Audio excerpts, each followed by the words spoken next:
5 questions with Jeff Lockie, Oregon quarterback.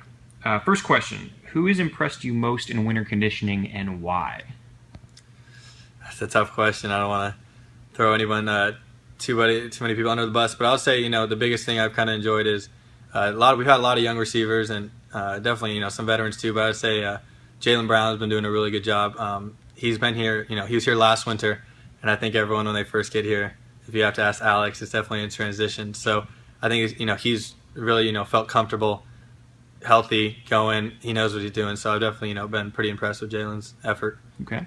Number 2, what are you personally trying to improve the most this offseason? What area of your game?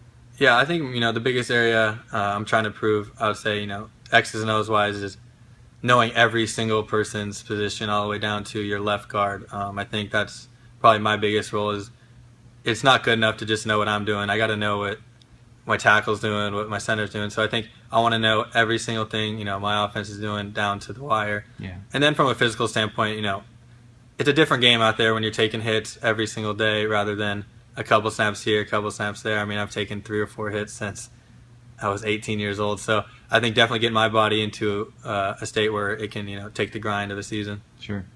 Third, in a general sense, not just this one, what's your opinion on the NCAA's 50-year transfer rule?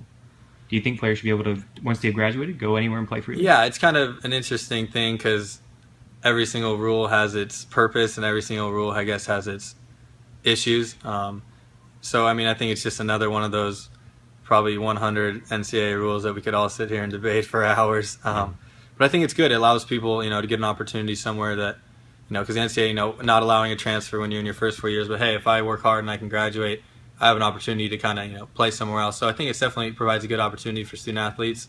And I think like every rule in the NCAA playbook, I'm sure, so no matter what rule you make, someone will find a way to be upset about it. Sure. Because one end of the bargain's probably always going to be upset about something. All right. 4th question. Mark Helfrich just got a contract extension worth $17.5 million. What would you do with $17.5 million, do you think? There's a lot of things I would want to do with 17.5. I'd say the first thing, well, you got to definitely invest it. I'd have to call my dad and make sure that we make this 17 million more. But I think I would like to have a nice house. I think I'd, I think Helf needs to improve his home. I think we can go bigger, maybe get some basketball hoop in there. I think he needs a pool too. So I'm gonna definitely have to see Coach Helf and tell him we can upgrade. Very nice. Okay, last one. Now that it's the off season, fill in the blank. I have more time to do what? I'd say I have more time to play golf, but the weather's been good lately, so that's been good to me. Where do you play at?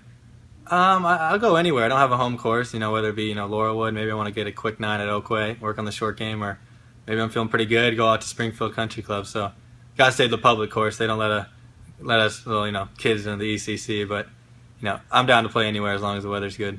Jeff Lockie, thank you. Thank you.